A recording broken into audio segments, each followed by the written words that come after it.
Welcome into Brandog Sports, and today I'm going to be previewing Texas versus Kansas and going over the 3 things Texas needs to do to have success against Kansas. So let's get right into it. The first key I have for Texas is forcing Jalon Daniels to throw the ball. Similar to Jalen Milroe, I don't think Daniels can beat us just throwing the ball. Yes, he may be better than Milroe as a passer, but he is still not great, having thrown only 5 touchdowns and 700 yards against 4 weak opponents. This defensive line is by far the best they have played, and if we can keep our rush line integrity and contain Daniels like we did Milroe, while also having good coverage downfield, I think we will have a great chance of winning this game, and probably by a large margin, just like last year.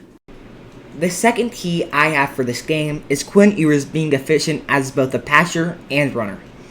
Quinn doesn't have to be amazing like he was against Alabama, he just needs to be as good as he was against Baylor last week. And he can't play like he did against Wyoming in the first half since Kansas is actually a decent football team and will take advantage of that.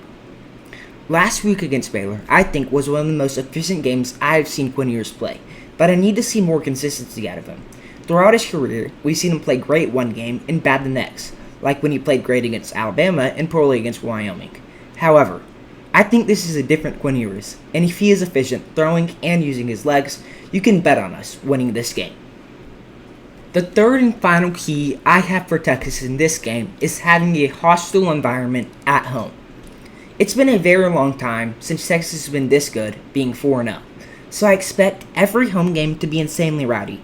This will be key against an up-tempo Kansas offense. Kansas likes to play very fast, and we can take advantage of that if the crowd is loud. When their offensive line is rushing, they may not be able to hear the full play call, and this could cause many pre-snap penalties, which this Kansas team has been vulnerable to this year.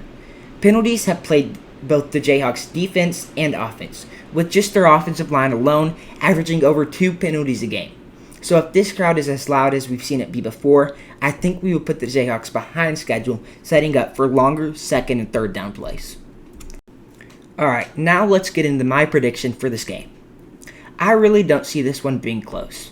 Last year, Kansas was hyped up for the first half of the year, then they lost Jalon Daniels, and it just went downhill from there, and we ended up destroying them by a final score of 55-14. Yes, this Kansas team is better with the healthy Jalon Daniels, but so are we, and we have proven already that we can stop teams with mobile quarterbacks. I also have seen this offense put up big numbers against even better teams, and I think they will have another big game, putting Quinn Ewers firmly back in the Heisman conversation. With all that being said, I have Texas winning this game by a big margin, with the final score being 38-14. Alright guys, thank you so much for watching. Make sure you like, subscribe, and comment, and I'll see you next time on Brandog Sports. Hook 'em.